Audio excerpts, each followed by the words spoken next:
नमस्कार. आजच्या व्लॉगमध्ये तुमचं स्वागत आहे. तर आज आम्ही नाश्त्याला आप्पे बनवलेले आहेत आणि इथे बघा, इथे चहा ठेवलेला आहे, कोरा चहा, त्याच्यामध्ये गवती चहा टाकलेला आहे, आलं किसून घातलेलं आहे आणि हा चहा आता उकळला. एक मोठी उकळी आणली आणि गॅस बंद केला आणि लगेच याच्यावर हे असं झाकण मारलं, जेणेकरून तो चहाचा स्वाद आतमध्ये राहील. इथे हे आमचं आहे आप्पे पात्र. ह्या आप्पे पात्रामध्ये आम्ही सकाळी आप्पे बनवलेले होते.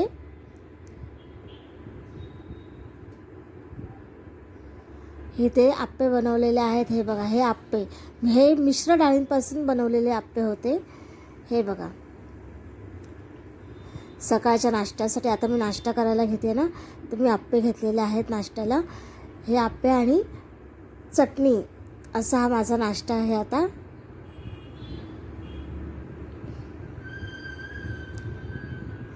तर नाश्ता झाला. तर इथे बघा, इथे माझी मम्मी मच्छी बाजार घेऊन आलेली आहे. मार्केटला गेली होती, मच्छी बाजारात गेली होती, ती मच्छी घेऊन आलेली आहे. तर ही पहा, इथे मच्छी आणलेली आहे. आता मी एका वाडग्यात मम्मीने काय काय मच्छी आणली ते बघते. इथे आहे आपली कर्ली मासा आणि त्याची कर्ली माशाची गाभोळी आहे. आमच्या मच्छीवाल्याने आम्हाला मच्छी कापून पण दिलेली आहे, कोलंबी सोलून दिलेली आहे. ही बघा, एका वाडग्यात आता मी काढून ठेवलेली आहे.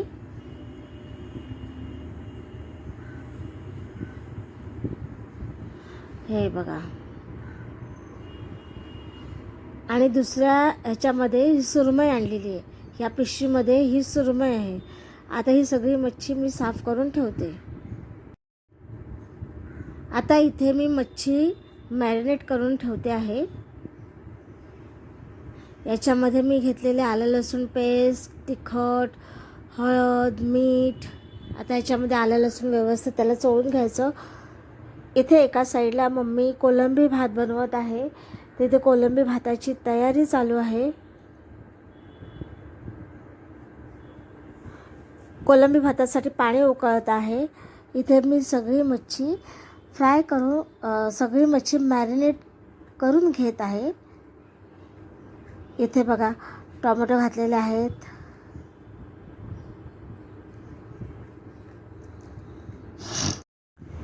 बघा, इथे आता मम्मी कोलंबी भाताची तयारी करत आहे. इथे कोलंबी भातासाठी कांदा टोमॅटो बारीक उभा चिरून घेतलेला आहे. आणि इथे जेवढी मच्छी आणली होती ती सगळी मच्छी मी स्वच्छ करून घेतली, धुवून घेतली. आणि आता हा जो कर्ली मासा आहे, या कर्ली माशाला मॅरिनेशन करून घेत आहे. तर मॅरिनेशनसाठी इथे आम्ही वापरलं आहे कोकमागं, आपला तिखट मालवणी तिखट मसाला, हळद, मीठ आणि धणा पावडर. एका साईडला इथे कोलंबी भाताची जोरात तयारी आहे, कारण आता हे आमचं दुपारच्या जेवणाची तयारी चालू आहे.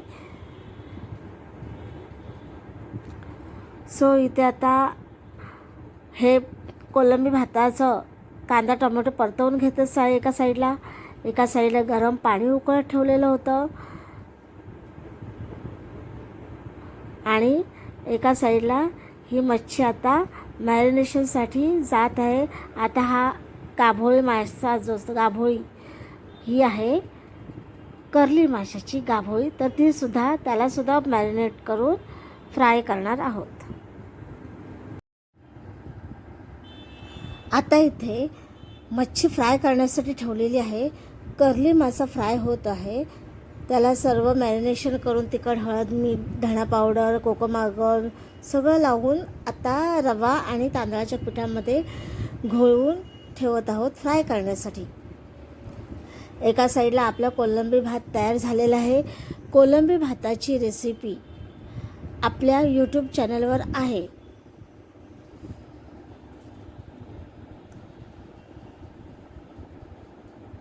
त्यामुळे इथे मी पूर्ण कोलंबी भाताची रेसिपी दाखवलेली नाही आहे, तर ती रेसिपी आपल्या चॅनलवर आहे. इथे कर्ली मासासुद्धा फ्राय होत आहे.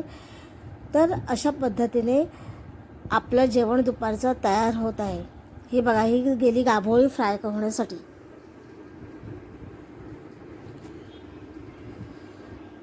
तर इथे आता सगळी आवराआवरी माझी झालेली आहे.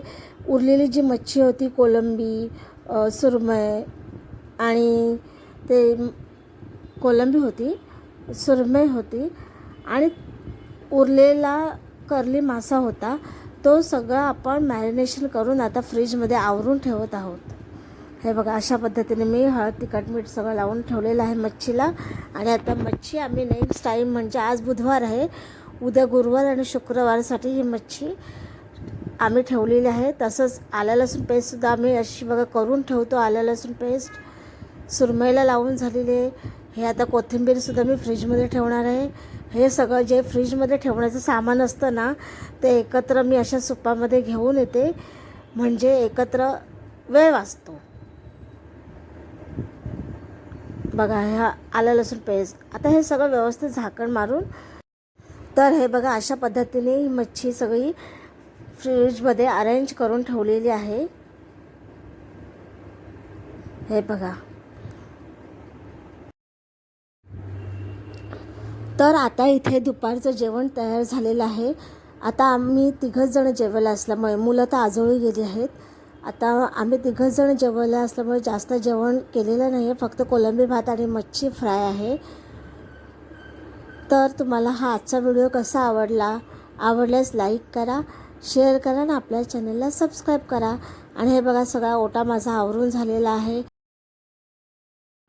आणि व्हिडिओ पूर्ण बघितल्याबद्दल मनापासून धन्यवाद. थँक्यू.